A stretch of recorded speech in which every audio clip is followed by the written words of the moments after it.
Morning, everyone. This is August 1st, first Sunday of the month. So we are back to the book Liberation by Francisco Cândido Xavier and the Spirit Andre Luiz.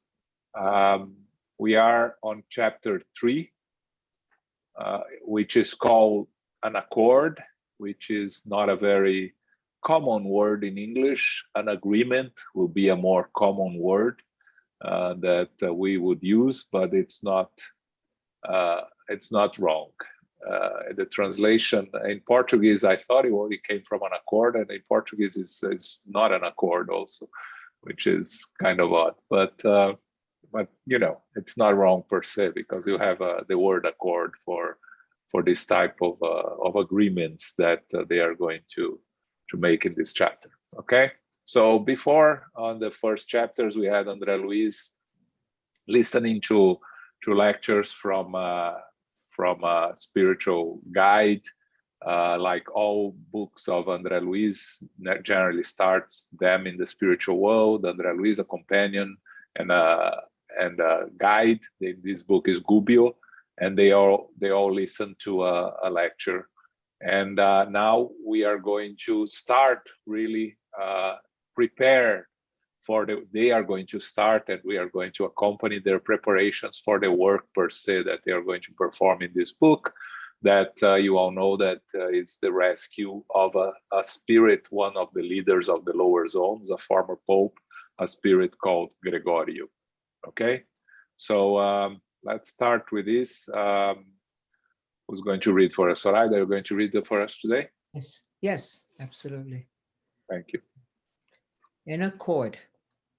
Under the lyrical beams of the moon, the starry dome spread vibrations of inexpressible beauty all around us, sowing hope, joy, and comfort. Having been informed about the objectives that would lead us down to the Earth's surface, part of which involved a large purgatorial colony, I made use of the present time to take advantage of being I made use of the pleasant time to take advantage of being with Gubbio by attempting to elicit a few remarks, which are always clothed in the invaluable teachings. I'm really amazed, I ventured respectfully, that there are venerable expeditions in our rim for attempting to a simple case of obsession. Incarnate men and women began my guide with a stern vagueness in his eye, as if gazing on fleeting images of the past. Can't even imagine the extent of the concern they awaken in our circles of action. We are souls magnetized to one another in the forge of blessed experiences, in the evolutionary and redemptive novel of humankind. Every spirit has a special chapter, tender or harsh ties of love or hate, empathy or repulsion bind us all together. Embodied souls are kept in a temporary sleep regarding their former lives. They are immersed in the Styx of the ancients, whose waters offer them for a time invaluable security to return to the opportunity of spiritual growth. Even so, while they are immersed in beneficent forgetfulness, we can our we can okay, I lost it. Even though while they are immersed in beneficent forgetfulness, we on our part wait in blessed wakefulness. The perils that threaten our loved ones of now or of ages that time has consumed do not allow us to remain passive. Human beings are not alone on the narrow path of their wholesome trials. The responsibility for perfecting the world falls to all of us. After being informed about the young woman we were about to help, I asked respectfully, "Is the sick woman we are to assist connected to your past as a spirit?" "Yes, she is," Gubbio confirmed humbly. "But I was not assigned to Margarita's case just because she was my daughter in bygone ages. In each case of assistance, one must consider the many parties involved. Due to the enigma of obsession that we are hoping to resolve, we will have to look for all the individualities that make up the picture. In every matter of assistance, large numbers of persecutors and persecuted are entwined with each other. Each spirit is an important link in the extensive region of the human chain. The more we grow in knowledge and aptitudes, love and authority, the larger the ambit of our connections within the overall circle. There are souls who are watched over with concern by millions of others. As long as the activities of life are being carried out harmoniously under the auspices of good, there are no problems. But when trouble arises, it isn't easy to undo the obstacles, because in such circumstances, we have to proceed with complete impartiality, giving each one what he or she deserves. On tormenting days, especially, incarnates usually see only their side of things. But above ordinary justice per se, higher courts are in session. Consequently, every case of spiritual disharmony on the earth creates a large network of servants here, who, based on the love that Jesus exemplified, treat them without personal inclinations. On such occasions, we get ready to satisfy all imperatives of the rescue work that the task imposes on us or provides us amid the activities that are connected with them. Okay, thanks, Zoraida. Okay. So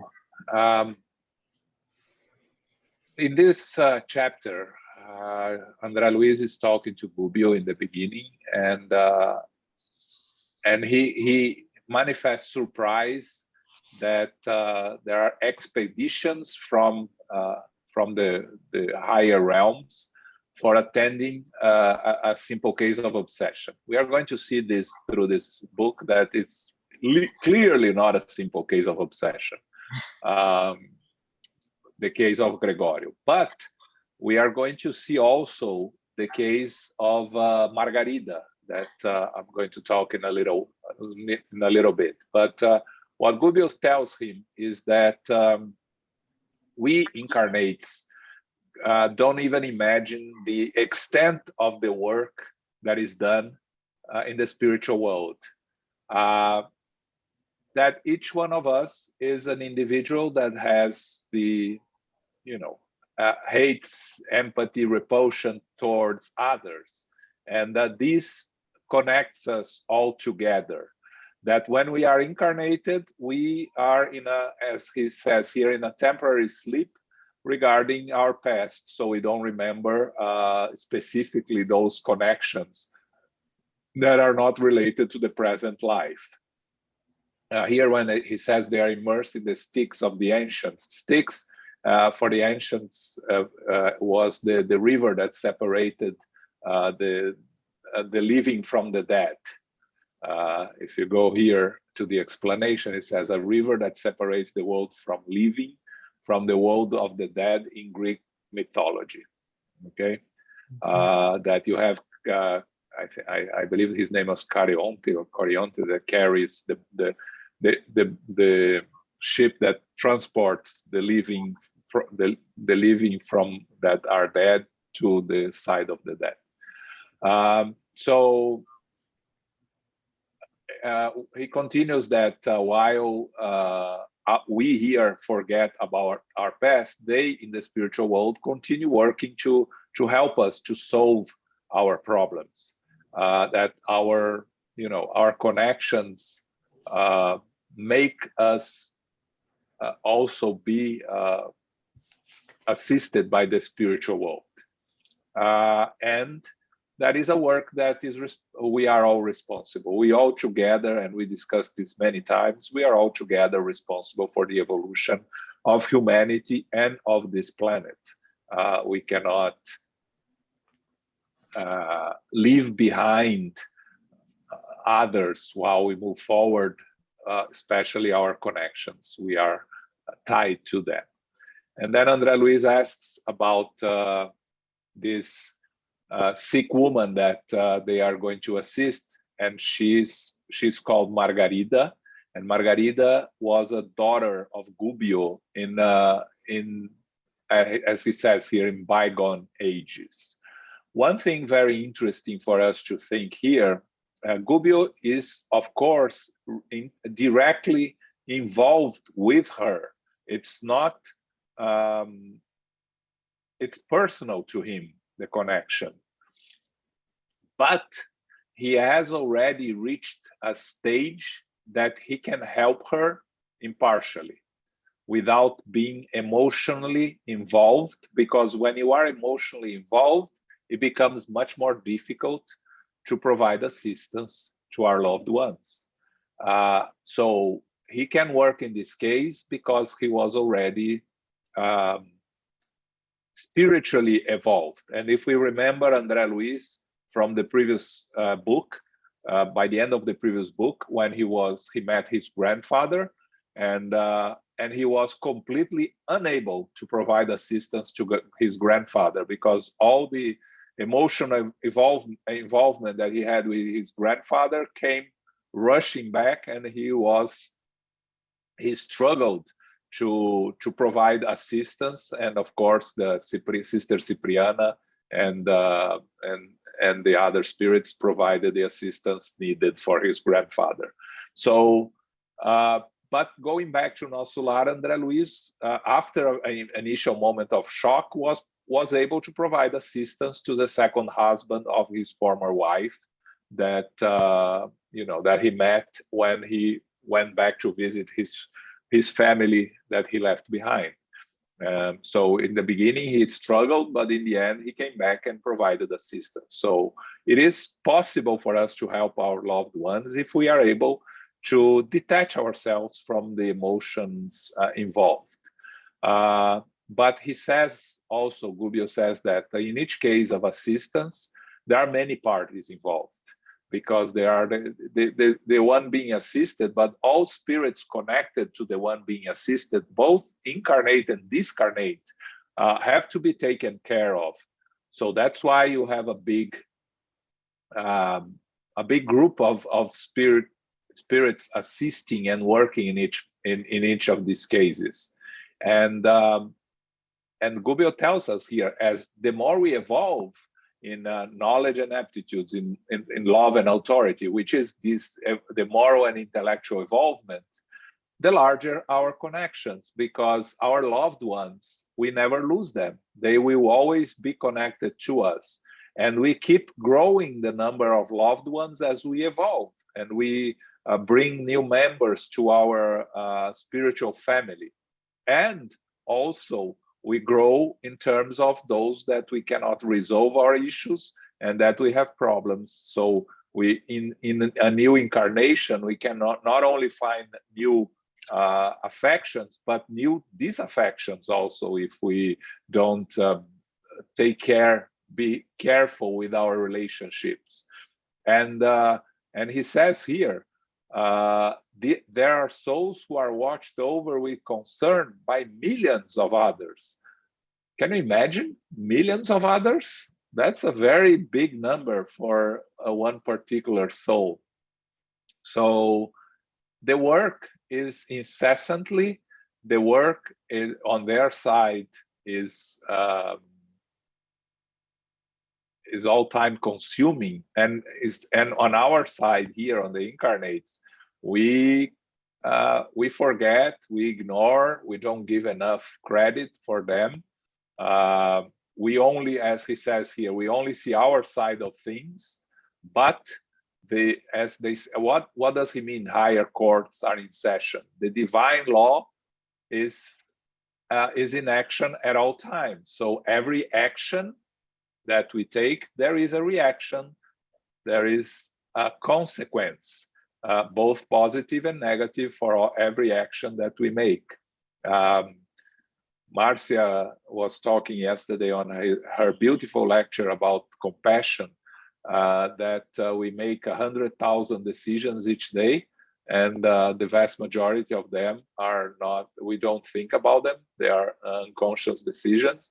And if we could just make some conscious decisions amongst this 100,000 unconscious one, we can make big changes on our life. And I thought that was very interesting. So each case of spiritual disharmony creates a large network of servants.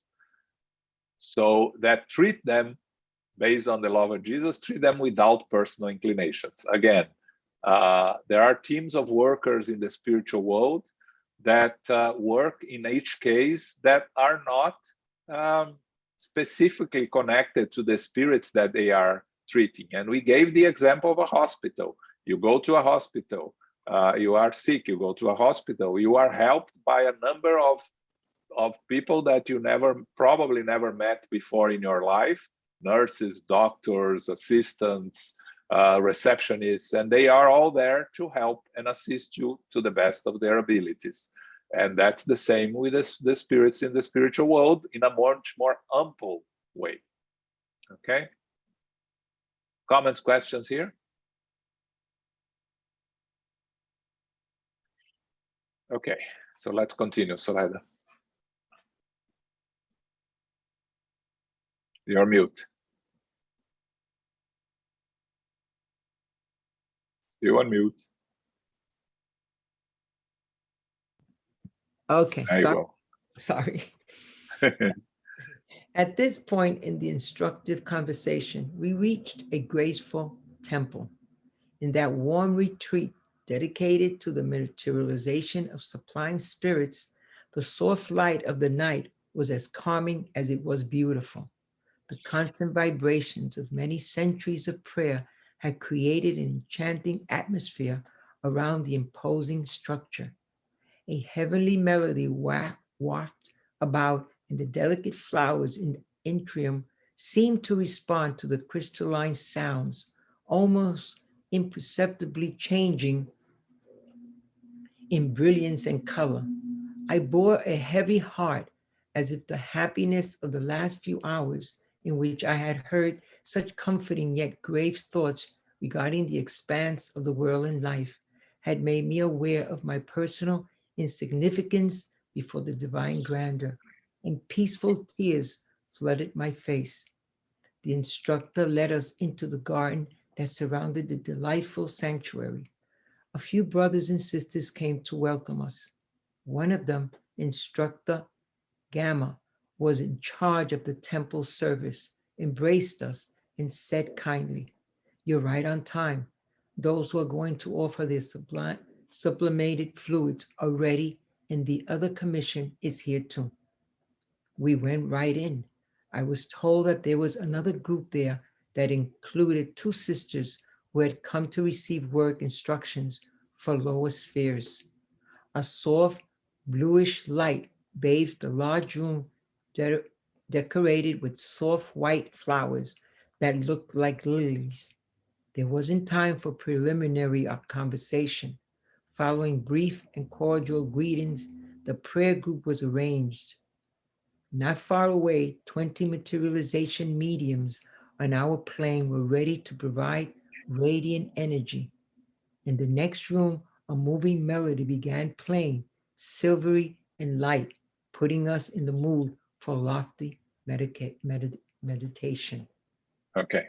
Oh, so, yes, not much here, but one very important thing that I underline here. So they went to a temple in this. We are in the spiritual world, okay? Let's remember that, especially in this passage. They went to a temple in the spiritual world, a retreat dedicated to the materialization of sublime spirits. So we have materialization of spirits in the spiritual world, meaning spirits of a higher level materialize themselves at a lower level. For that, you need mediums. In the spiritual world, mediums, like we say here, and is the same as we discuss here, that Elmo has been teaching us on the mediums book, mediums of physical effects, that we will need ectoplasm on the spiritual world for the materialization of spirits. It's interesting because here we are less and less seeing materialization phenomena happening in the spiritist centers, because the intellectual phenomena are the ones that stay with us. But you see in the spiritual world that this is important and happens. In the last book by Divaldo, it starts with the materialization of a more evolved spirit that comes to give a communication in the very beginning of the book. So here they go to this place that it's going to have a materialization of a couple of spirits to give them instructions. So they met Instructor Gama, who is in charge of the temple service, and Gama informed them that there was another commission, another team there. Besides them, there was another team, and the other group, there were two sisters who came to receive instructions. These two sisters, again, spirits, okay? And there were 20 materialization mediums on our plane ready to provide the energy for the materialization. You see how many mediums to provide the materialization. The only description we have from materialization in the book, In the Domain of Mediumship, there is a chapter on materialization that Andre Luiz goes and takes part. And I think there were like, I don't know, I don't remember exactly, 6 to 10 mediums. And here you have 20 materialization mediums. But of course, you know, the way it works in the spiritual world cannot be the same as it works here. So these mediums are at a different level than the mediums here as they work on this materialization, okay? So these are the important things that I want to mention in this part, because it's important for us to understand and remember that there is materialization for higher order spirits. The question is, why wouldn't they just appear without the need for materialization? Because for a spirit to move from a higher level to a lower level, it needs to work on its perispirit. And sometimes it can take a while for it to work on the perispirit to make their perispirit more coarse, to be able to present themselves at a lower level. And the materialization is it's a faster and more effective way for these higher order spirits to present themselves and their thoughts. And it is materialization, okay?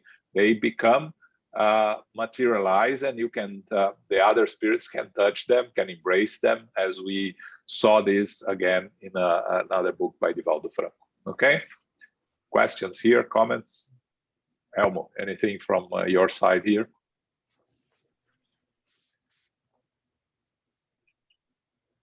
No, you're mute, Elmo, if you're trying to speak, but if not.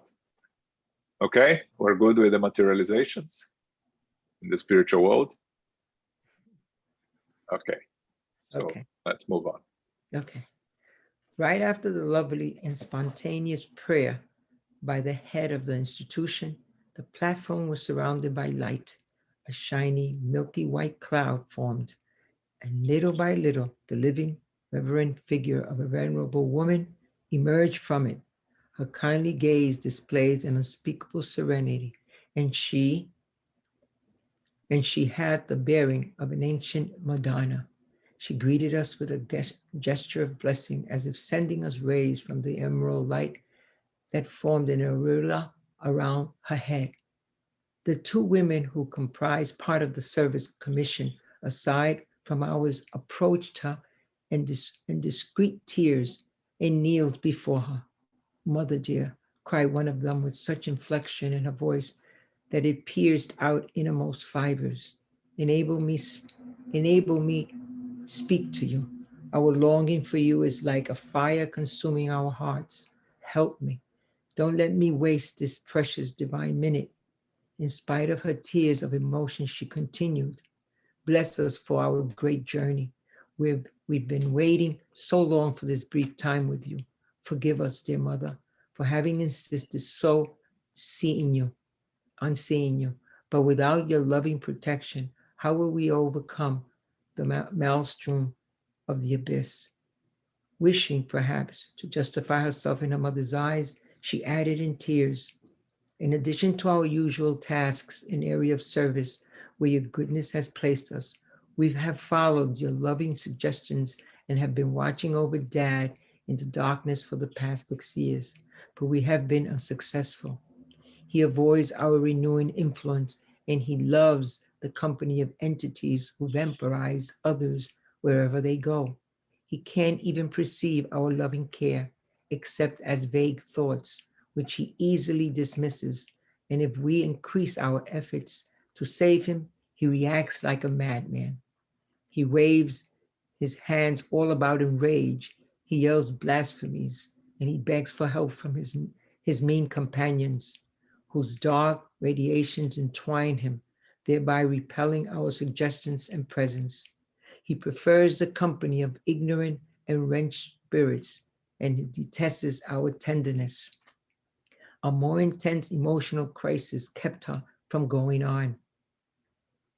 The noble lady came down from the platform, lifted her two daughters to their feet, and tearlessly yet sadly gathering them in her arms, she exclaimed with consolation in her voice, "My dear girls, the sun has to fight against the darkness every day. We have to fight unceasingly against evil until we are victorious. Do not think you are all alone in this glorious conflict. Let us continue to try to forgive your father, and let us work together to restore him to firm ground of light. If Christ has labored for us from the beginning of time without our being able to grasp the greatness of his selflessness, what can we say about our obligations of help and tolerance for one another?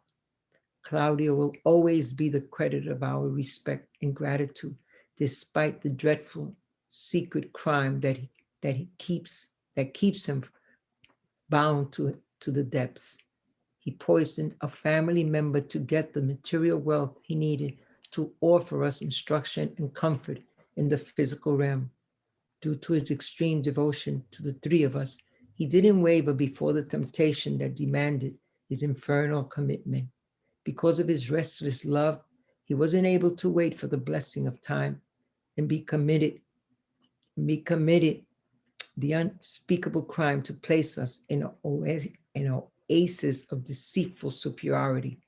So that he could assure himself that we were well off, he lived for 40 years in remorse and suffering, psychically attuned to malevolent and vengeful spirits in the darkness.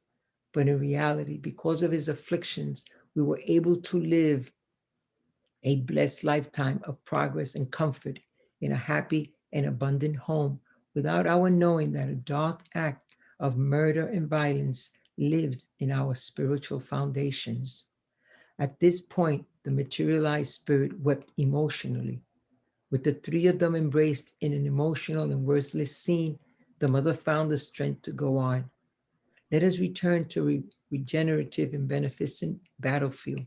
What good does the heavenly landscape do us without the liberation of those we love? The loving and tormented soul will refuse to enter a star in order to remain by the side of a loved one who is dueling with serpents in a swamp. Can we enjoy the august spectacle of the resplendent rims and listen to their indescribable harmony in a distinguished situation brought at the cost of those who cry out and perish in the darkness? To forsake someone who has helped us ascent is one of the most awful forms of ingratitude. The Lord cannot bless a happy harvest that has caused anguish for those who gathered it. I am convinced that there is more greatness in the angel who descends into hell in order to save God's wayward and suffering children than in the spirit messenger who rushes in torment before the throne of the Eternal One to praise him while forgetting his own benefactors. The venerable woman wiped her copious tears and continued, "So, my daughters, let's forget about what we are today so that we may help those who, with the purpose of serving us, have slid down the sinister and tormenting cliff. Let us liquidate our secret depth with selflessness and devotion. Later, I will receive Antonio, the nephew whom Claudio poisoned, into my maternal arms, reconciling him with Claudio through mutual cordiality and respect. With joyful tenderness, I, I will teach him to speak the name of God and to clear away the dark clouds of rebelliousness that have obscured his inner life. In order to incline him to understanding and mercy most effectively, I have committed myself to welcome into the maternal tabernacle the six wayward creatures of the good, whom he madly attached himself to in the lower regions as a result of his guilt. My love will reign with difficulty in a home full of souls that will not have much in common with mine, where Jesus will teach me to happily grasp the sweet lesson of silent self-sacrifice. I will often have to deal with the discord and temptation. Even so, we cannot believe in sudden happiness. We must use blessed cooperation to earn that the peace that Claudio dreamed about for us and for which he himself did not enjoy. However, in order for me to reincarnate, your father has to be reborn first. Otherwise, I cannot begin the new phase of our redemptive process. So let us help each other while I try to transform Antonio to make him more loving. You too can incline your father to reconstructive hope and meditation.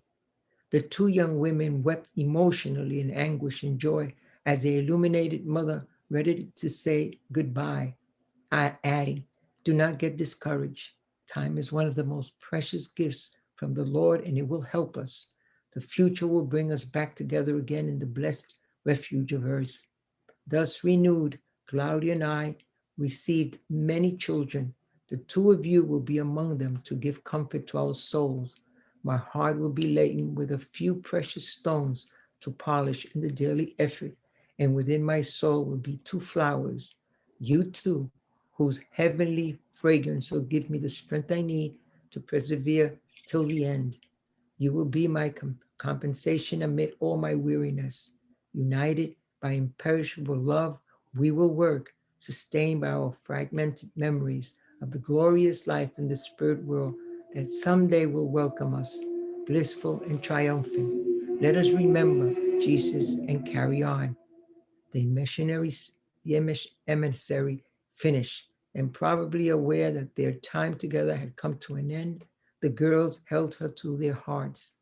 Their mother kissed them lovingly, and after nodding cordially towards us, she returned to the platform and disappeared in a wave of evanescent mist. Okay, thanks, Zoraida. So, It's a long story, but I thought it was important for us to read the whole story because there's no sense in breaking. We need, and again, the story is not directly related to anything that Andre Luiz and Gubbio are going to do in this mission. It's a separate story that it's very important for us to think about it, to read about it. Let's try to, like Julio used to say, let's try to forget about all the drama and think about what really is the story here and the connections between the spiritual world and the physical world, the reincarnation and everything. So first she appears, materializes a venerable woman that looked like a Madonna. And this woman is the mother of there are two sisters there, and this their mother that came to greet them. And what they tell to their mother is that for 6 years, they have been trying to rescue their father from the lower zones unsuccessfully. And again, we remember always that assistance can only be provided for those who wanted to be assisted. It doesn't mean that the spirits are not trying. right. The spirits, the wayward spirits are not left on their own. They are always followed. They are always followed closely by spirits that are ready to help and assist them. And in this case, the two daughters are trying to rescue their father, that of course we see later that they love and they have profound gratitude. And the mother explains why, but he is in the lower zone. So what happens? Every time they approach him, she said he can even perceive our loving care, except as vague thoughts, which he easily dismisses. This is very important. What does it happen? So the way the spirits try to assist those spirits in need is to create a mental connection, a vibration, the remembrance, these vague thoughts. So he only needs to stop and reflect on these vague thoughts. But what he does, he dismisses them. So he doesn't allow the connection with the daughters to be made. And as they increase the efforts, he has a strong reaction. He yells, he calls for help of his lower companions, and he's surrounded by dark radiations. She says he prefers the company of ignorant and wretched spirits, and he detests our tenderness, meaning there is a combination of refusing to accept help and rejecting the tenderness that he receives from the daughters. Why that? Because as we see later, he's carrying his guilty complex from the crime that he committed, that we see on the next page, as he poisoned a family member to get the material wealth needed for his family, that he thought it was important for his family. So because of this crime, he was able to provide a very comfortable life to the wife and the two daughters. So the wife and the two daughters, unaware of the crime that he committed, lived a comfortable life that allowed them to progress with instructions, with help.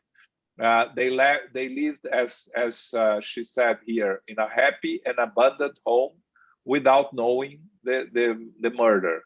But he stayed for 40 years with this guilty complex that he carried back to the spiritual world. So we understand why some spirits are impervious, do not accept the help that is available to them, because of their guilty conscience and because of their refusal to accept that they may be forgiven or they may find redemption. They end up associating themselves with spirits that vibrate at the same level that they do, and end up connecting to each other and dragging each other to even more deeper zones. And we see this in here when we think about us incarnates, right? How many times we see groups of incarnated people? You know, you see this amongst the drug addicts, you see this amongst those alcoholics. They form groups that drag each other down, that don't allow each other to be rescued, because they feed each other's lower energies, and in that way they keep with their inferior actions and thoughts. And that's, you know, of course, it's same thing happens in the spiritual world. So what is the recipe for here for the father? They will continue to try to open him to receive the assistance that he needs. And she says that the mother says that a reincarnation is how they are going to have to work to solve this problem. That the daughters will continue to work with him, and the mother, she's going to work with Antonio, which is the nephew that was poisoned.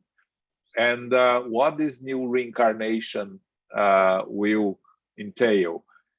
She's going to get married to Claudio again, the mother.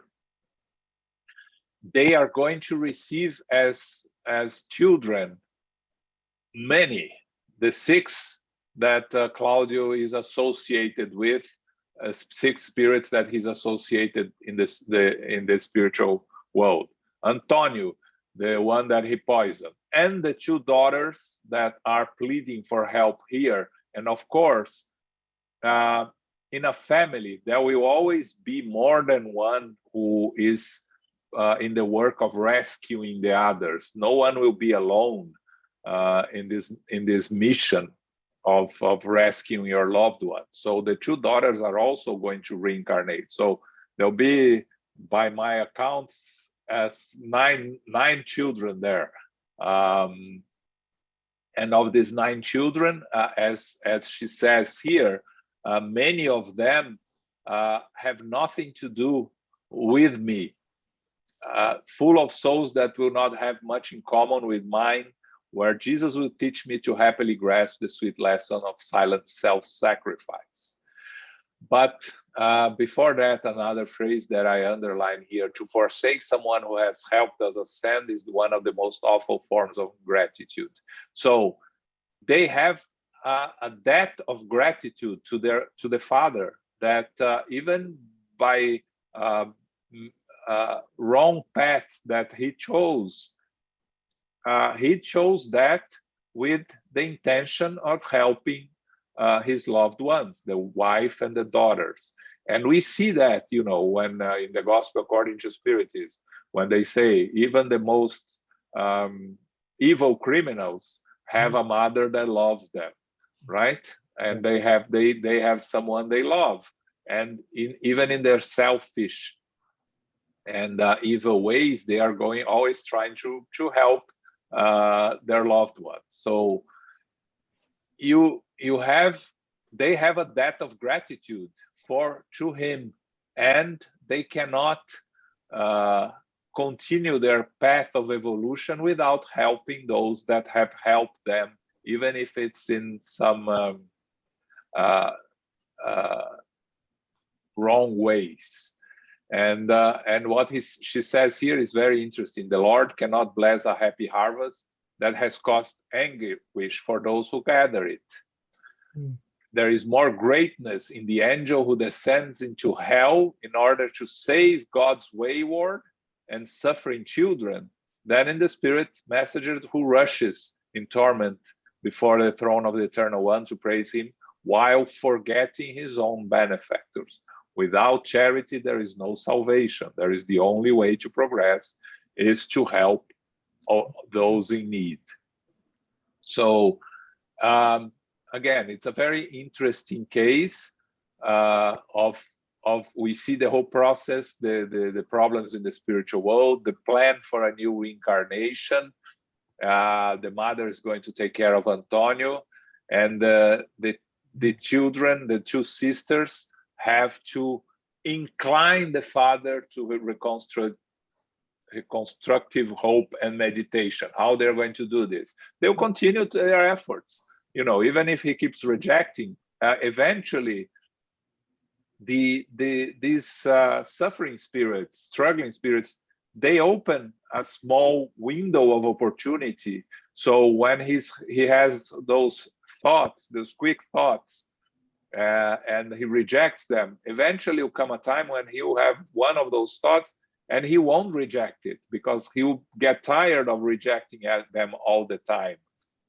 And he will open himself to receive some sort of assistance. And that is when divine law enter into action, and he is directed into a new reincarnation. That, of course, will be a very difficult one. because he has to readjust. And we remember the case of Segismundo in Missionaries of the Light, right? That also had to reincarnate to a father that he caused harm, and it was a very difficult reconnection. So in this case, Antonio and Claudio, of course, will be a father and son that will probably hate each other, and that will have always the mother in the middle trying to prevent more damage in the relationship. And of course, we have free will. There is no guarantee that it will be successful. But in terms of a new reincarnation that will partially be successful, if Antonio and Claudio leave the reincarnation without hating each other, even if they don't start loving each other, but they move from hatred to indifference, their progress has already been made, and they can continue the work in future reincarnations. The other six will have a closer connection to the father, will have a more difficult relationship with the mother, because the mother will cover them with love that they won't understand, and they have difficulty to accept. They will, because it's a loving mother, a more evolved spirit. It's impossible to resist, but they will have more connections with the father because of all the previous connections. And the two daughters, of course, very connected to the mother, very loving to the father, with the father loving them because he loves them and he had made everything for them. But he will have some trouble understanding the relationship and the close connection that these two have with the mother. So he will maybe at some times, again, it's me here trying to predict the incarnation. He may have sometimes kind of be jealous of the two daughters and the close relationship they have with the mother, because he's unable to understand this true spiritual love that connects the mother and the two daughters. So very interesting case. We're not going to hear anything more about this case. That's it for it, because now we're going to go into the case of that it is for the book that Andre Luiz and Gubbio are working on, case of Margarida and Gregorio. But I think it's a very interesting story that shows the connections that binds us all in the spiritual world and the physical world, the consequences of the actions, and how it's all rearranged and addressed in a new reincarnation. Okay? Comments, questions here? Yeah, João. Yes. Hi, Amor. I'm sorry, I had a problem with my mouse, so I couldn't talk about the materialization previously. We know that our physical world here is a very bad copy of the spiritual world, and we know that you don't have words that properly defines things of the spiritual world, so we have to borrow words that you have and try to apply to things of the spiritual world. And I think the word materialization here is one of them. Yes, from our perspective, we could call it a materialization. And I just want everybody to understand that it's not materialization in the sense that we speak on the physical phenomena, and in which the spirits will have a perispirit that becomes visible to our incarnated eyes. It is the equivalent of a materialization. And what we use the word for what is an ectoplasm for condensation of a perispirit, so we can see with our incarnate eyes here on earth. It's not the same in the spiritual world.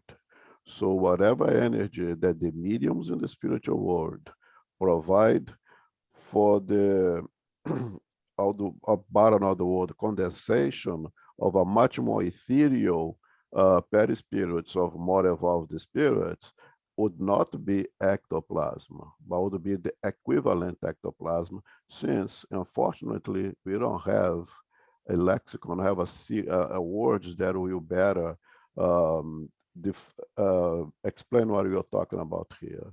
So we are basically borrowing words so you can make sense of things, but it's not a materialization in the sense of materialization of a physical phenomenon that applied to earth, but it is the equivalent. It is the best word that I think we have to use. One more important thing, if you could go back there, in the very beginning of that passage, you say something interesting. That is the value of a physical place in itself.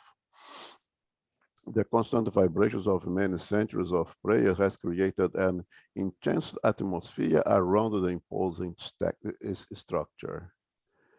I think that justifies the good and well and bad feeling as well, unfortunately, of certain places that you enter, certain places where that is that constant vibrations repeatedly of prayers, of elevated thoughts, enhances our goodness, enhances our sense. And that's why I personally am a big fighter toward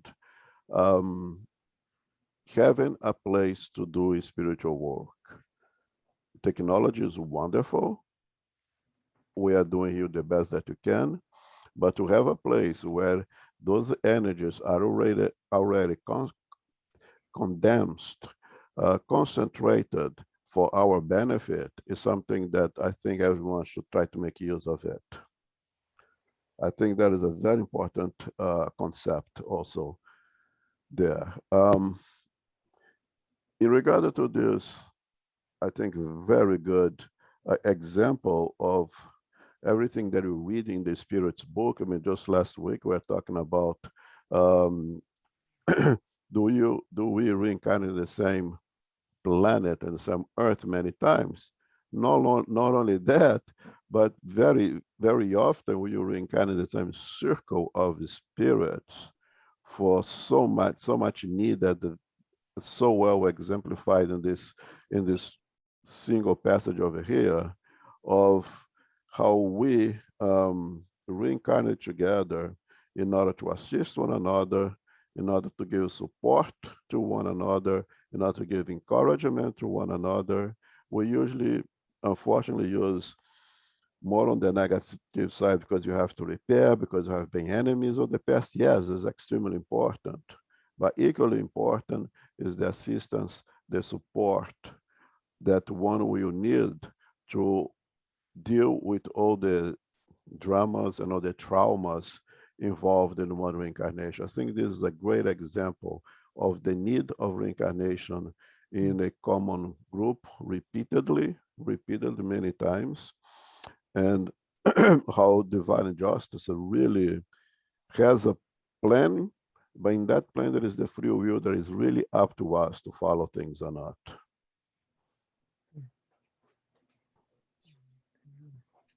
Thanks, Elmo.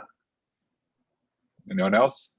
I think that I was asking for your comments on the materialization because I think it's important, and you know, I think you define very well, which is you know, we have the equivalent of materialization because we don't have a better word, but you know, I think the way you started, right? We are a bad copy of the spiritual world, so everything that happens here happens there, right?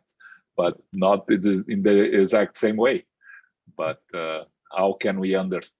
We can barely understand the process of materialization here, right? How can we try to understand how it happens in the spiritual world? It's just a little bit too much for us in this, right? Yeah. Yes, Carol.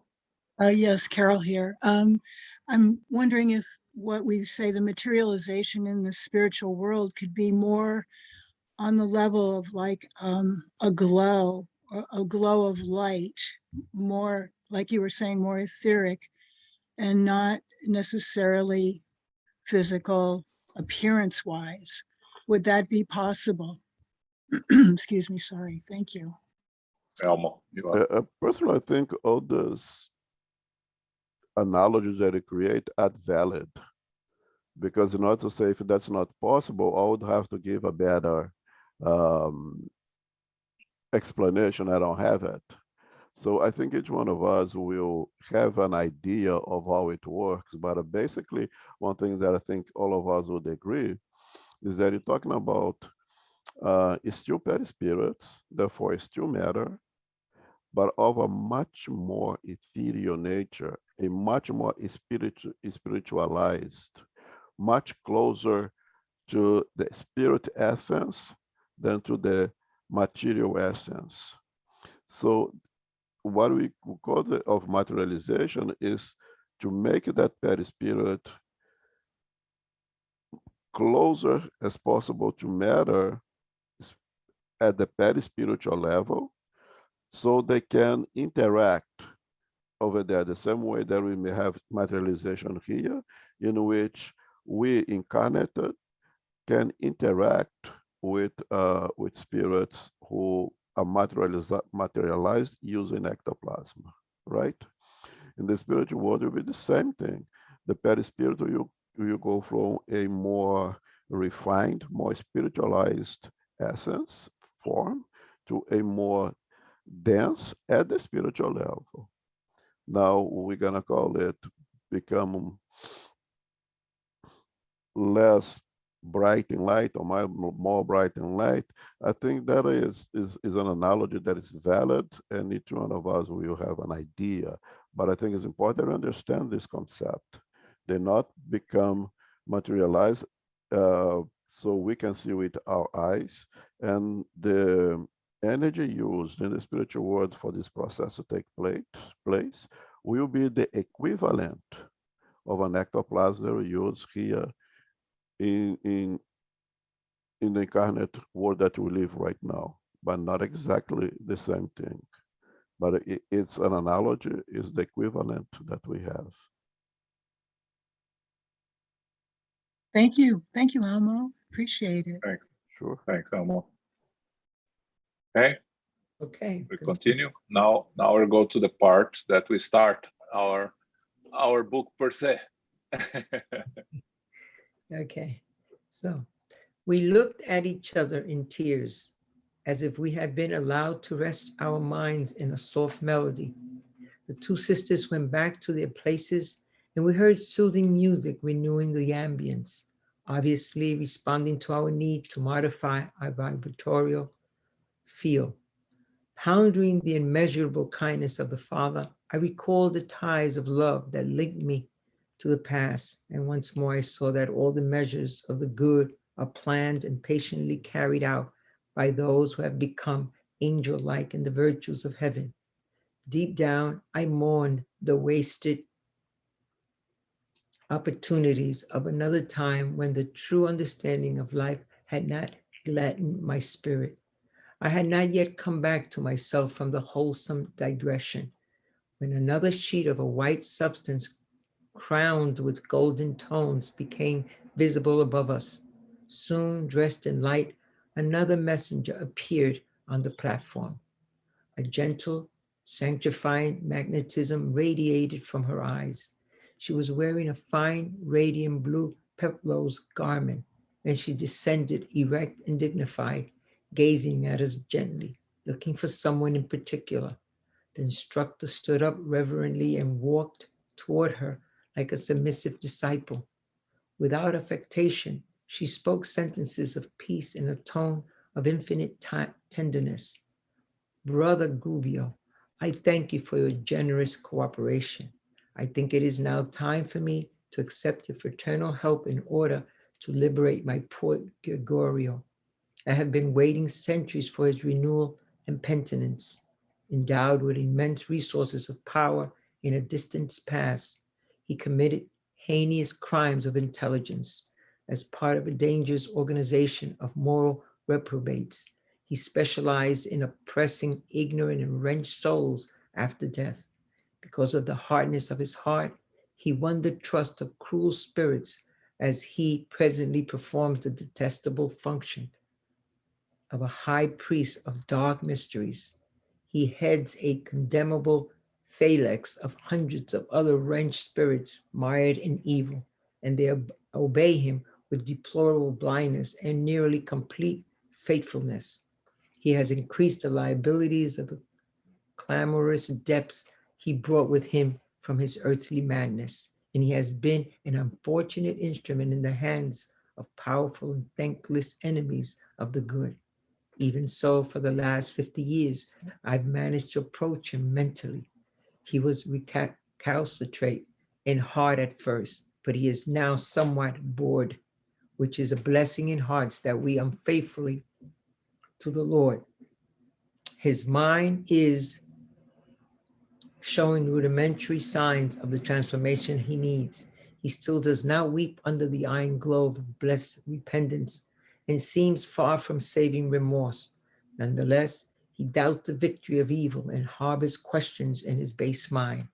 He is not as harsh as he used to be while commanding the unfortunate spirits that follow his orders, and I can see the collapse of his resistance not too far ahead. I noticed that the venerable woman was shedding discreet tears that slid down her face like seeds of light. She paused. Okay. Okay. Okay, so let's stop here because there are some, this is a very important introduction for us to understand better about Gregorio and about the relationship between the mother.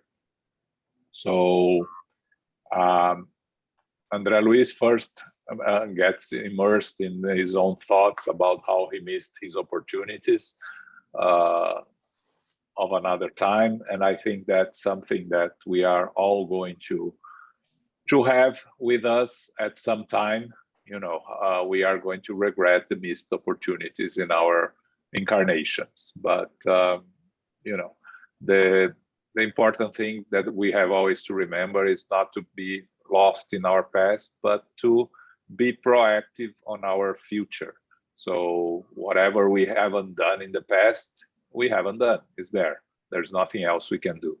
But we can continue to actively construct, build our future with our actions of today. So this beautiful messenger appears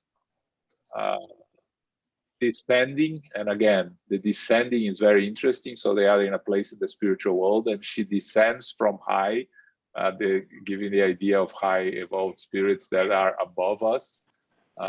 That's the notion we carry always, and that's the description Andre Luiz gives to her. And you know, someone involved in a bright light, in a dressed in a bright garment, and she starts talking about her poor son. Again, a leader of the lower zones. We are seeing who he is here, a little bit of who he is, and he has someone that have been following him and waiting centuries for his renewal and penitence. Centuries, because he was I think he was Gregory IX, the Pope, and he was in the medieval times somewhere. I don't remember exactly when. But one thing here that he committed heinous crimes, and he oppresses ignorant and wretched souls even after death. Because of the hardness of his heart, he won the trust of cruel spirits. And he's the high priest of the dark mysteries, as he says. As she said, he has hundreds of other wretched spirits. So he's the leader of many of those. And again, from time to time in the mediumship meetings, we get some of these spirits that are leaders of a group of spirits that dedicated themselves to persecute, to do evil, and they are always very intelligent, and they are very prepared, but they, you know, everyone has their vulnerabilities, right? In his case, he has increased his liabilities on the spiritual world. So the same way we can progress in the spiritual world, something that we discussed, actually Paco asked the question on Thursday and we talked about it. we can also increase our problems in the spiritual world. And he has increased his liabilities of the clamorous debts he brought with him from his earthly madness. And he hasn't been an unfortunate instrument in the hands of the enemies of the good. But then she says, for the last 50 years, again, 50 years, she has managed to approach him. Why? Because he's now somewhat bored.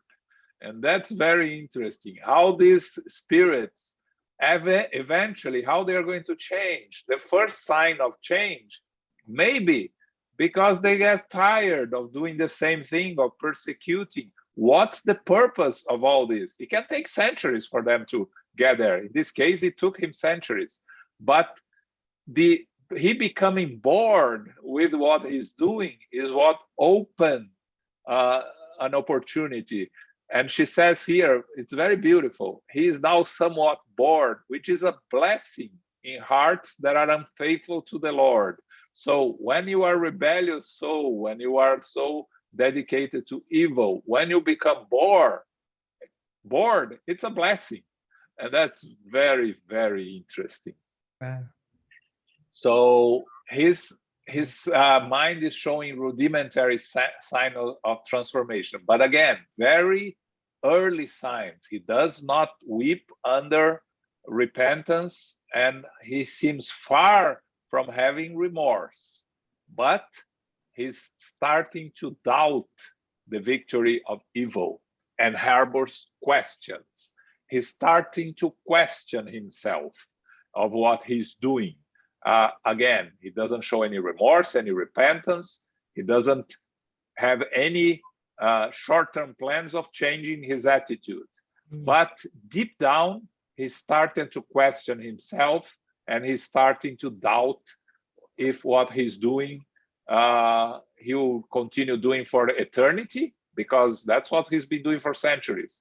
And that's the window, the small window of opportunity that opens for him to be rescued. And you see an evolved spirit like that, a very evolved spirit, shedding tears, meaning even at a very evolved level, the emotions and the love still provoke tears. It still provoke emotions that we are not able to control, because the more we evolve, the more pure our emotions become, but they don't cease to exist. They are amplified.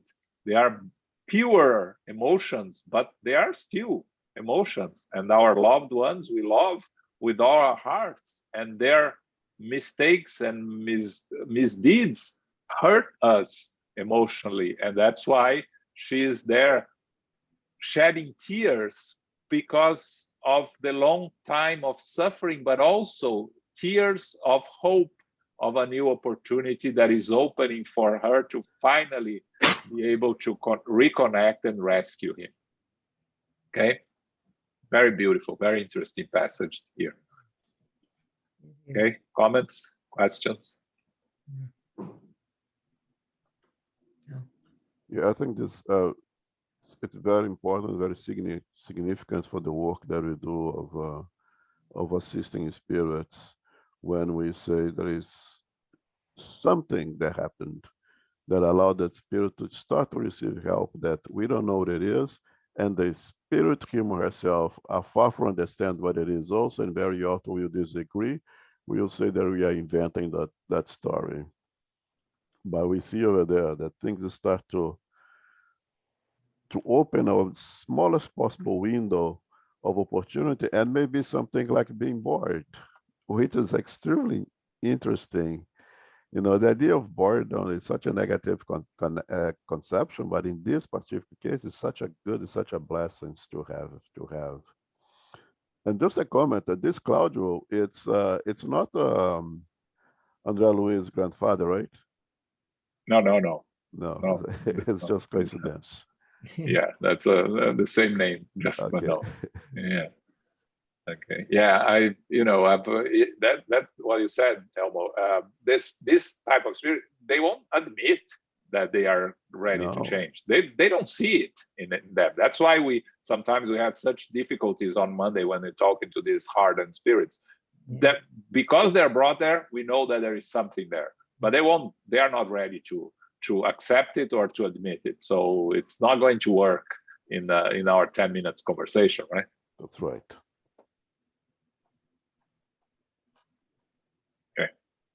Okay. And of course, we never dealt with anything even close to someone like Gregorio. Of course, that's not. We don't have the the abilities. But anyways, all right. Let's continue, Soraya. Okay. She paused for a few moments, controlled by dolorous memories, and then continued. Brother Gubbio, forgive my tears. They mean neither bitterness nor discouragement. According to ordinary human judgment, my son is a monster, perhaps, but to me, he is the exquisite jewel of my loving, longing heart. I think of him as the most beautiful pearl in a sea of slime, and I quake with joy when I think of seeing him again. My words are not inspired with sickly passion. They are inspired by the love that the Lord has ignited within us from the beginning. Before God, we are held by divine magnetism, just like the stars that attract one another in the empire of the universe. I will not find heaven unless Gregorio's sentiments also turn towards wisdom eternal. We nourish ourselves in the creation with the rays of everlasting life that we send to one another. How can I find perfect bliss if I receive only rays of misdirected energies from my beloved Son? Our guide gazed at her with moist eyes and replied, Dearest Matilda, we are ready. Tell us what you would have us to do. Whatever we may do for your joy, our efforts will be small and poor when compared with the sacrifices you have made on behalf of all of us. With a sad smile, the respectable woman continued, just a few years, I shall descend into the whirlwind of corporeal struggles in order to wait for Gregorio in a lifetime of difficult and dolorous redemption. I will instruct him according to the highest principles governing life. He will grow up under my immediate inspiration and will receive the perilous and afflictive trial of material riches. It is our plan that in time and with gradual effort, he will welcome the legion of wicked servants that now follow and obey him, so that he might stir them as far as possible, both incarnate and discarnate ones, along the pathway of sanctification through beneficent discipline in constructive sweat. He will suffer slander and contempt. He will often be humiliated in people's eyes. He will be victorious in ephemeral things and deceitful honors. As his saving endeavor progresses, he will be tempted in every way by the colony of ignorance, perversity, and moral delinquents that he is now connected with. And after heartbreaking experiences, he will know desertion of false friends, abandonment and misery, old age and loneliness. He will cling to my care in childhood, adolescence, and adulthood. Even so, amid the harshest trials, I will precede him on the journey to the grave. At that time, however, which I can foretell even now, my maternal heart, although in spirit realm, will encourage him step by step to victory. The bitterness and delusions that will help him restructure and perfect the powers of his mind, my voice of eternal love will be registered precisely by him. But until then, Gubbio, I must work much and optimistically, insensately taking advantage of the time. I will set the chords of sublime intercession in motion. I will mobilize my friends. I will pray to Jesus for strength and serenity. We will begin his deliverance with your selfless cooperation in the abyssal realm. Okay. Yes. So what we have here is hope Yes. and wish. Okay. But first, what he says here, what she says here, which is very important that I underline. According to ordinary human judgment, my son is a monster, perhaps. But to me, is that the exquisite jewel of my longing heart. Again, even the most hardened criminal has a loving one that loves them. No one is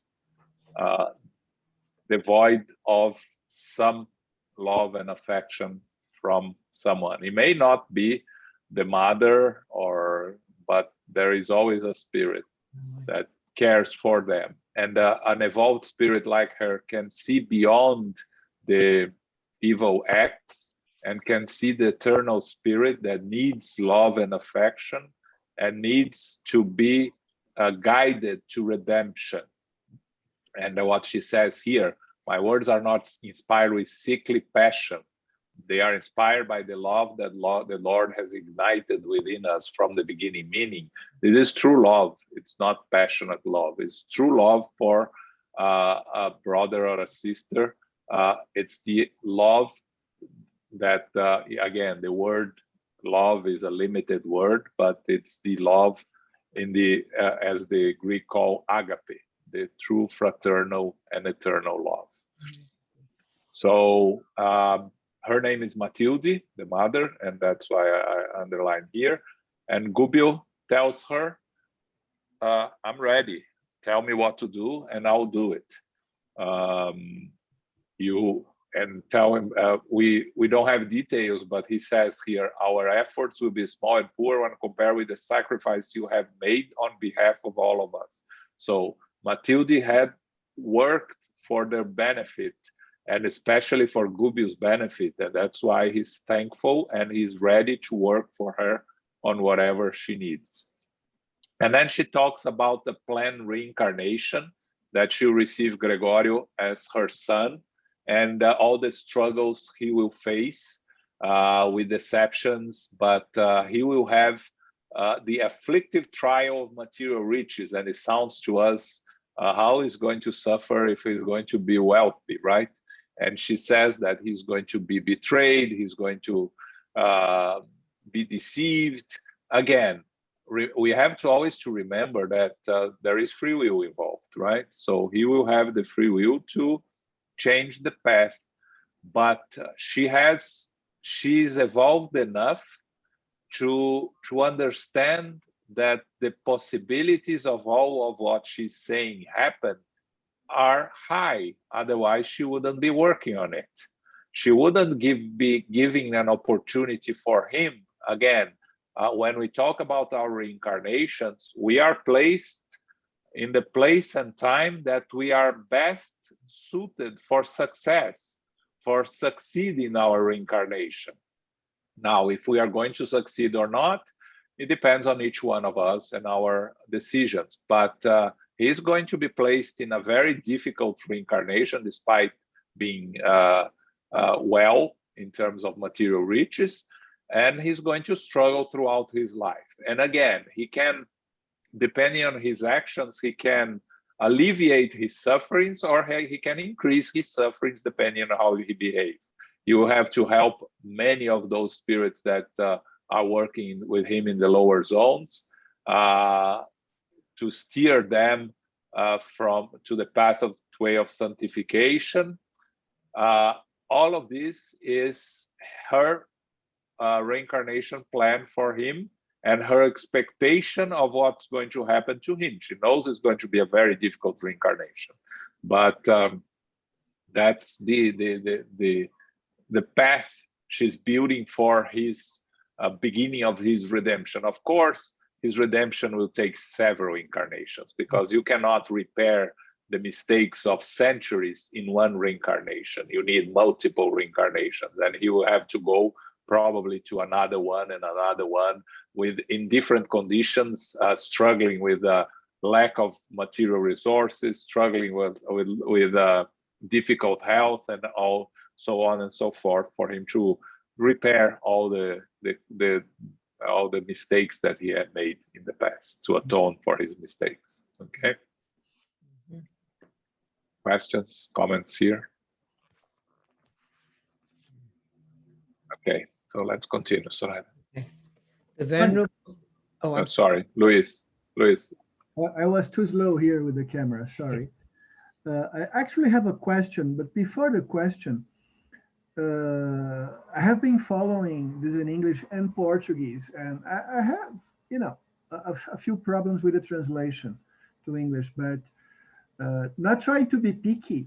In this last phrase, the translator lost a big chance. I mean, instead of using deliverance, he should have used liberation. That's the title of the book. We will begin his liberation with your Yes. selfless cooperation, etc. Anyway, Yeah. question is, it's obvious that not every spirit will have or has had so much effort applied to his reincarnation plan. I mean, for me, this is evident. Again, I'm sorry. A few Yeah. spirits have millions taking attention to them. And I wonder, what is the deciding factor? I mean, who are those spirits that, you know, obtain this much attention, and in what are they different from others whose, you know, reincarnation is almost automatic? Do you have a hint on this? I have a guess. Again, it's here. What I'm going to say is my opinion here, right? The spirits that are very active and very committed in the wrong direction, if you change their direction, they will be very active and very committed to the right direction. So there are spirits that can make a difference. The same way that he can make a difference leading a legion of spirits to of darkness. If he changes himself and he directs his effort to the goodness, he can change many spirits that will follow him and towards the light. But again, it's my understanding of the process of these spirits. You know, you think about Paul of Tarsus, right? Very committed, a persecutor of Christians, and when he changed direction, very committed disseminator of Christianity. So these are the type of spirits that will have the you know, the guidance and protection of higher order spirits, in my opinion. But I don't have anything beyond that to talk about. I don't know, Elmo, if you have any different opinion here, different thing. I think just the way you said that everyone is loved by someone. Everyone is receiving a very special attention by one or a group of spirits, every one of us. So I think the differentiation, if you make an analogy with our education here, who goes to special ed? Those who are recognized, they need to go to special ed. Does everybody who's not going to special ed kind of deserve it? Perhaps not being recognized to our ignorance, because they could not be helped. The same way that mother is very proactive and go to work and ask and scream for help. Others, mothers and lovers of suffering people, have the same attitude to go after, to just like here, to seek help and do their best. Remember that when that suffering spirit is suffering, the loved one is suffering together. When that suffering spirit is receiving help, the loved one is receiving help together. So is compact a group of spirits receiving help or neglecting to act to get the help needed. So I think it goes a lot to each one of us. What am I doing to receive the help that I need? What am I doing to help my loved one who needs help? And that in that way, being helping myself. So it goes a lot to our free will again here, that what are we doing to get this help? You see that mother going after Gubbio and doing this, is mothers of loved ones doing the same. Am I, as a parent, doing the same, mobilize and put all my effort to get what needs to get what I, at least I believe, need to be done. So it goes a lot to the what am I doing? It's a really personal thing. Thanks, Elmo. Okay. Okay. All The right. ven- Let's the let's try to venerable, finish here. okay. Venerable Messenger paused briefly, and focusing her gaze on our instructor, she added a new inflection in her voice. You shall watch after Margarita, who used to be your beloved daughter, and to whom Gregorio still feels attracted by the dark web of the past. You shall also collaborate with my maternal devotion, so that his soul may be converted from rebelliousness to humility, and from coldness to warmth. When you find him, wear the mantle of the worthy servant, and speak to him in my name. Under the ice that has crystallized his sentiments lies the still burning flame of the love that has always united us. I have been granted the permission to make myself perceive and believe that in light of your loving endeavor, you will move his heart and spirit. I know how difficult this incursion into the realms of pain will be for you, because the only one who knows how to love and endure can triumph over consciences perverted by evil. Even so, my friend, the divine gifts descend upon us amid conditional disputes. The Lord has enriched us so that we may enrich others. He has given us something to practice the distribution of blessings that belong to him. He has helped us so that we may in turn help those most in need. The one who reaps the most is the one who has sown the most. Before those divine eyes, now covered in tears that had not yet fallen, Gubbio took advantage of the pause and reverently considered. My selfless Matilde, I am too small to deserve your words. Where there is joy, suffering cannot linger. You have aided me with your intercession, assisting me with Margarita's needs. A father's heart is always fortunate at being humbled for his beloved children. I am merely your debtor, and if Gregorio were to punish me in the spheres he controls, such affliction would also become joy within me. Whatever the case may be, he shall remind me of your goodness and devotion supporting my purpose to descend in order to serve. The pain that it may cause me would be blessed thorns in the roses you have offered me. In your name, I will save my daughter, whose current life in the dense body is highly important for our upcoming reincarnations. I shall work aware of the opportunity you have given me. I shall struggle, encouraged, and happy.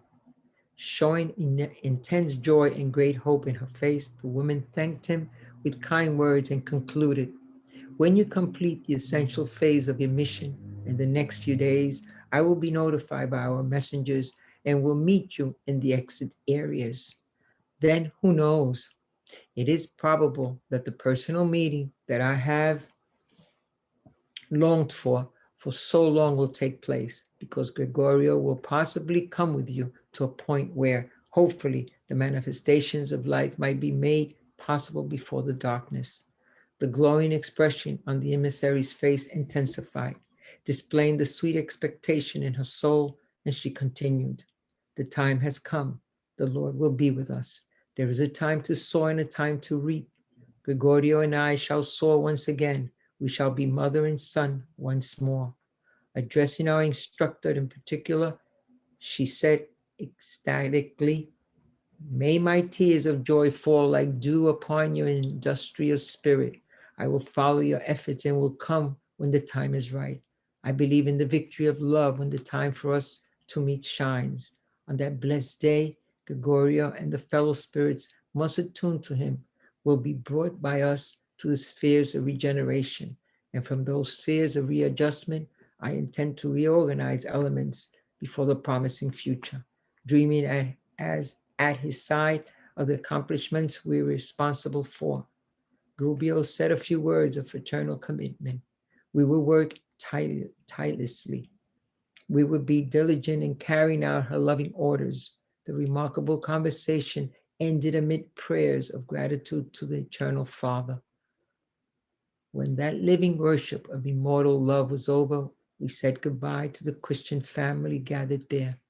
Outside, the night had become more beautiful. The moon reigned on a throne of soft blue, surrounded by twinkling stars. Innumerable flowers greeted us with their inebriating fragrance. I gazed at the instructor with eyes full of questions, but Gubbio patted me on the back and said, "Still your mind and don't ask questions for now. Tomorrow we will head for our new endeavor.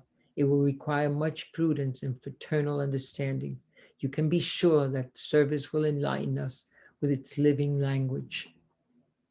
Okay. So we still see here in the end Andre Luiz wanting to ask questions, and Gubbio said to him, keep quiet for a while, don't ask questions, just reflect. Yeah. So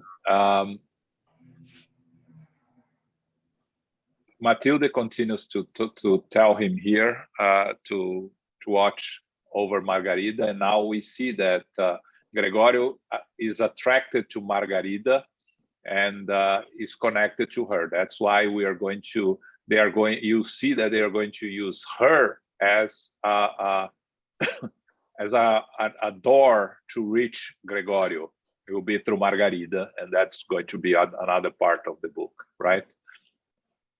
Matilde tells Gubbio to present himself to Gregorio using a mantle of a servant and speak to Gregorio in my name. And that's how he's going to present himself to Gregorio. But, and she says here a very important phrase, only the one who knows how to love and endure can triumph over consciences perverted by evil.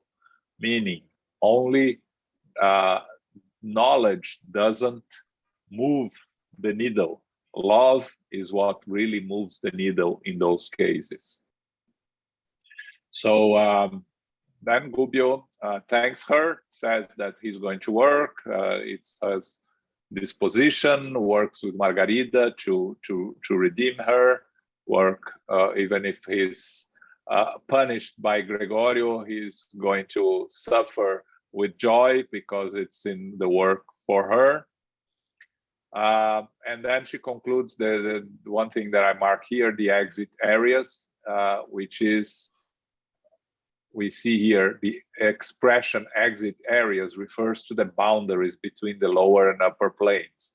And if you remember that Andre Luiz, in the previous book, he went to the doors of the cavern and didn't go into the cavern because the mentor wouldn't allow him, said he was not prepared. So these exit areas would be similar, I would imagine, to this door of the caverns that we saw in the last book. Okay, so that's it. They are aware of the mission. They are aware of what they need to do. And now, next month, we are going to find ourselves in this strange city. That is the city that Gregorio is the responsible for, the leader. That we will see the description, which is very interesting. Okay, final comments, questions here. We went over a little bit in terms of time, but we still, if someone wants to ask any question, make a comment, we still, of course, are open to it. This is like as a comment. Since when we reopened the Center for Spiritual Treatment, I had the opportunity to speak with a few people coming asking for assistance. No one has asked for something personal. Every single one, they come to ask for assistance for a loved one. And that's what I was talking about. Being proactive and the responsibility of each one of us, making the changes What makes the difference is exactly that: looking for help. Ask and you'll be answered. Knock and it will open. That's what Christ teaches us. I think that's a great example, and even our sense a great example. I haven't seen no one so far. I haven't asked for, I need this, but my loved one, you need help, can assist he or she. Yeah, very true. Okay. Thank you all. Before we ask Carol to do our final prayer, a couple of announcements. Next week, second Sunday of the month, we are going to study the gospel according to Spiritism. And August have 5 Sundays. So in the 4th Sunday of August, our friend Luis is going to give us a lecture. So do you have the title ready, Luis, or still you don't have the title in English? Hi, Johnny. It's probably be the one that I already told you. I know I have to send you. Sorry, you already have send me a I have to message. start announcing. Yeah, it's gonna be. I'll send you in the next few days. It's gonna be the consequences of the spiritual education. Okay. All right. So that's going to be on the 4th Sunday, the 22nd. Okay. Thanks. Thank you. Carol, can you do our final prayer? Oh, yes. All right. Sure. Sure. Thank you, John. Thank you, Elmo. Thank you, Luis. Thank you, Sarita. Okay. Infinite Creator, Divine Providence, we are grateful today to be together for our study of the book Liberation, topic of Chapter 3, An Accord. We have learned that in the spiritual world, there are materializations. However, they are much more ethereal and less dense than they would be as we would see them or perceive them in our world, the physical world. We reincarnate to assist one another, especially those who are in our common group, perhaps family, friends, loved ones, or even those who have afflicted us. We are here to repair and to assist. We can actively be proactive in this life, in this incarnation. We know that love is essential. Love is the key in helping those who need assistance. When we hear of rebellious spirits, we hear that there is an opening for them when they actually become bored, when they no longer want to keep their paces with that solid mental attitude. There is then the possibility of opening and changing their attitude. There is the hope of assistance. We are grateful to our spiritual benefactors, the good spirits, the mentors, the guides, the helpers, the healers who are with us today, guiding us to be attentive, to listen more deeply, and to reflect upon what we have learned. We know that there is always hope as we move forward, as we do our part. May we continue throughout the week with our prayers, with our studies, with our mindfulness as we go forward. May we help those who are near and dear to us. May we assist them as they are able to receive as we can through our discernment. We humbly ask now for safety and protection as we go forth to family, friends, loved ones, and coworkers. May we receive the love, light, and peace of Christ within us. May we hold this near and dear in our hearts and in our minds. We are grateful for all that we have received. May we also use these blessings not only for ourselves, but may we circulate them among those who are in need, who are in need of healing, who are suffering right now, not only locally, but throughout the world. We can do our part. We all have gifts, talents. We have time, talents as well. May we use this in this time of great need, for time is always of the essence, even though we are eternal spirits. May we close now this meeting and give thanks to those who have helped us today, who have assisted us. and we are grateful for what we have received. We remind ourselves to be beacons of light. May we go forth now in peace and gratitude. So be it.